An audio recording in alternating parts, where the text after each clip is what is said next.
So today we are going to learn one of the most important concept of fluid mechanics. Fluid mechanics chapter भित्रको एकदमै important concept हाम्रो के हो आज properties of fluid. अहिलेसम्म हामी fluid mechanics मा थुप्रै टपिकहरु पढ्यौं, टाइप अफ फ्लुइडहरु सबै हेर्यौं.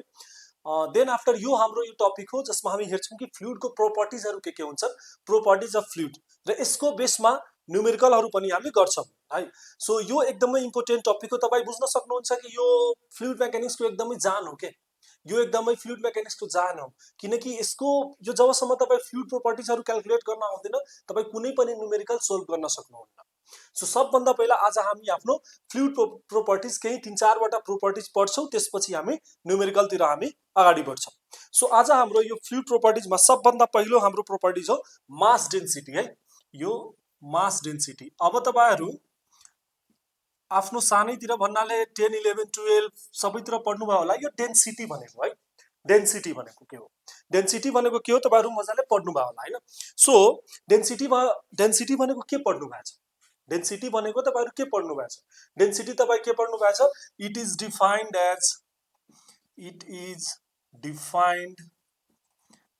Defined as the ratio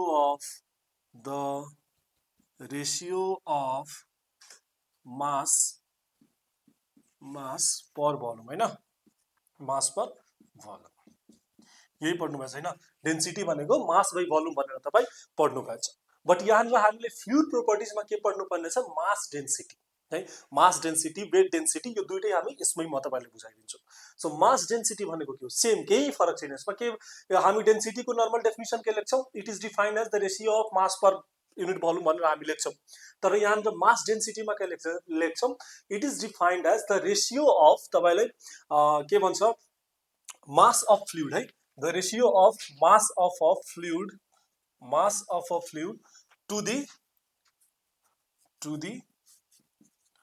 to the volume of the fluid है, volume of the fluid भनेर हामी यहाँ यो हाम्रो मास डेन्सिटी को हाम्रो के हो, यो डेफिनिसन भयो कहाँ, फ्लुइड मेकानिक्समा. किनकि यो टपिक हामी कहाँबाट, यो हामी कहाँ पढिरहेको छौं, फ्लुइड मेकानिक्समा है.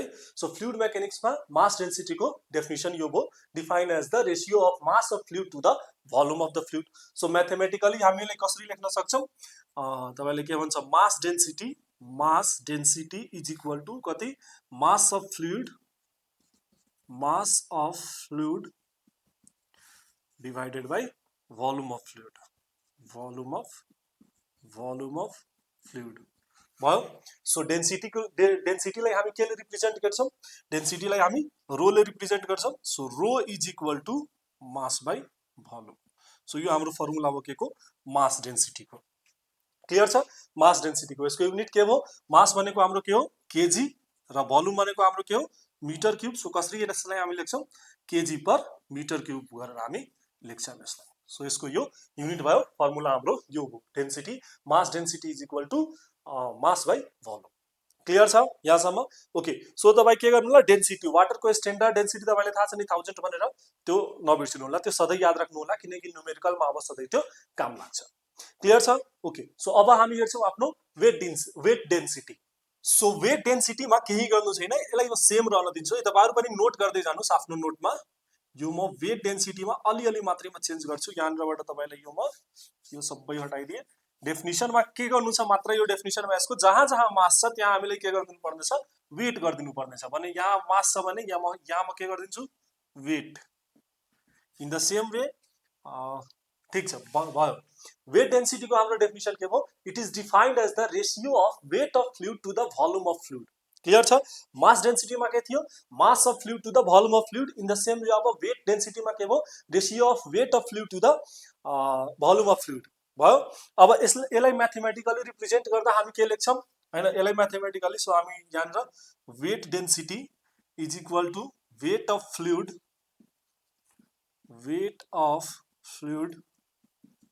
Divided by volume of fluid. So यसलाई म के गर्न सक्छु, रो इज इक्वल टु म के लेख्छु, डब्लु बाइ भी, यति म लेख्न सक्छु. यहाँ एउटा अर्को रिलेसन आयो. सो अब एउटा अझै कुरा तपाई के याद राख्नुस्, वेट भनेर तपाई वेटको फर्मुला के पढ्नु भएको छ, वेटको फर्मुला तपाईहरु के पढ्नु भएको छ. सो वेटको फर्मुला हामीलाई सबैले थाहा छ, weight is equal to mass into acceleration due to gravity, यो पढ्नु भएको छैन, weight is equal to mass into acceleration due to gravity. So यहाँनिर म के गरिदिन्छु, यो म एड गर्छु, rho is equal to weight भनेको मेरो के भयो, यो वेटको ठाउँमा mass into acceleration due to gravity by V भयो। अब तपाईँ एउटा कुरा के नोटिस गर्नु, अब यहाँबाट म के लेख्न सक्छु, के भन्छ, रो इज इक्वल टु, यहाँ त छ त यम बाई भी, यहाँनिर छ नि एउटा यम बाई भी आयो नि। सो यम बाई भी हाम्रो के थियो, यम बाई यहाँनिर वेट डेन्सिटीलाई तपाईँ सानो डब्लुले डिनोट गर्नुहोस् है, वेट डेन्सिटीलाई सानो डब्लुले है, क्लियर छ, वेट डेन्सिटीलाई के गर्ने, सानो डब्लुले डिनोट गर्ने।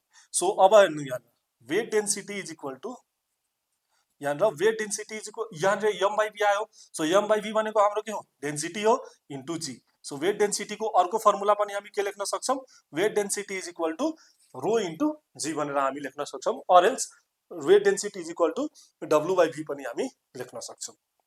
क्लियर छ, वेट डेन्सिटी पनि तपाईँको क्लियर भइसक्यो, योहरू क्लियर हुन्छ अनि मात्रै, किनकि दुईवटा जुन यहाँनिर जस्तै म सानो एउटा रिलेसन दिएँ होइन, तर यही एकदमै तपाईँलाई इम्पोर्टेन्ट हुन्छ कहाँ, न्युमेरिकल गर्दाखेरि। सो त्यही भएर यो रिलेसनहरू अलिकति दिमागमा हुनु पर्यो, त्यही भएर म तपाईँले प्रोपर्टिज एकदमै इम्पोर्टेन्ट छ, किनकि न्युमेरिकलहरू गर्नुपर्छ र न्युमेरिकलहरू गर्दाखेरि के हुन्छ, तपाईँलाई प्रोपर्टिजहरू चाहियो। क्लियर छ, ओके। सो अब हामी आफ्नो नेक्स्ट प्रोपर्टिज हेर्छौँ। सो हाम्रो नेक्स्ट प्रोपर्टिज हो स्पेसिफिक भोल्युम है, स्पेसिफिक भोल्युम। सो यो स्पेसिफिक भोल्युम भने के हैन, it is the ratio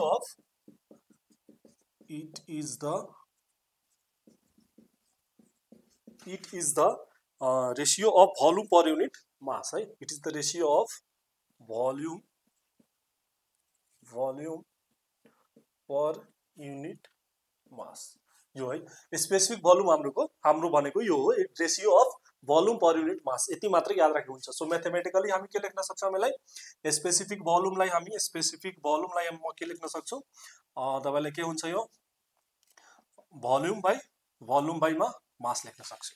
clear छ, यहाँनिर के भयो, भोल्युम बाई मास। सो यहाँनिर specific volume, so rho is equal to V by M, यो एउटा रिलेसन भयो यहाँनिरबाट भोल्युम पर मास। अब एउटा कुरा के याद राख्नु यहाँनिर तपाईँ, सो स्पेसिफिक भोल्युम हैन, स्पेसिफिक भोल्युम यो हाम्रो भोल्युम पर मास। सो अब के याद राख्नु, यो जुन भोल्युम बाई मास छ यसलाई हेर्नु त यो के हो, यो डेन्सिटीको उल्टो हैन, रेसिप्रोकल हैन, mass by volume.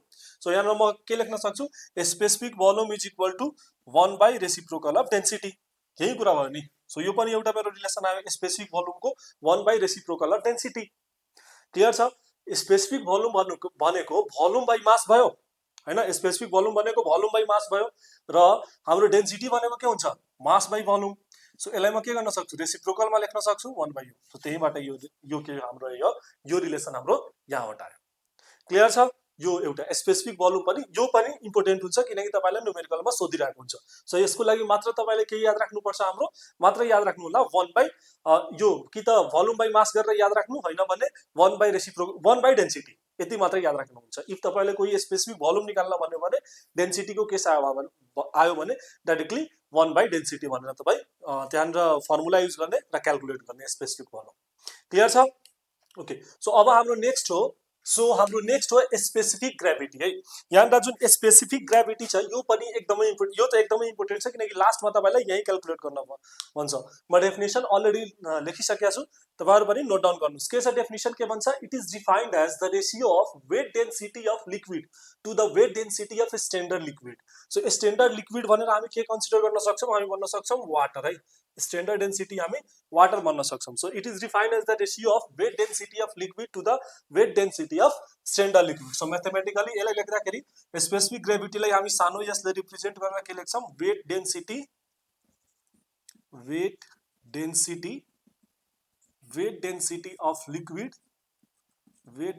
Of liquid by weight density